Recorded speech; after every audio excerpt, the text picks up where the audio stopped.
My mother attracted evil after my parents divorced when I was a teenager. I lived with my mother.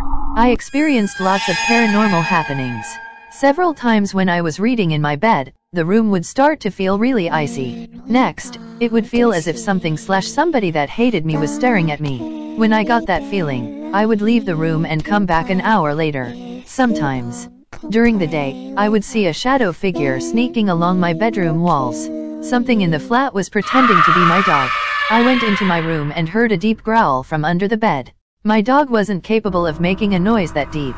It sounded like either a really big dog or a man doing his best dog impersonation. Other times, my dog would whimper and pace in the room next to mine but wouldn't come when called, as if he was afraid of something in the hallway. When I moved in with my father, the paranormal activity stopped. Evicted by a ghost shortly after college, I got married. We immediately moved into a basement apartment because that's all that was available within our budget. This place had a poltergeist, and my wife was terrified. Whatever resided there with us made it clear it wanted to live alone. Dishes, glasses, and other items would fly off the shelf. My wife was hit several times. There was always an ominous feeling like we were being watched.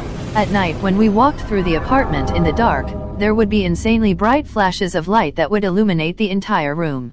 One night while we were going to bed, as soon as my wife and I walked into the bedroom, we heard a voice from nowhere say, "My name, move." My wife looked at me, I looked at her. I said loudly, "You got it, bud." We moved out 2 days later and stayed with family. The old lady who owned the place died a few months later, and the house was torn down. It is still an empty lot to this day, nothing but grass and a tree. I still drive by it every now and again.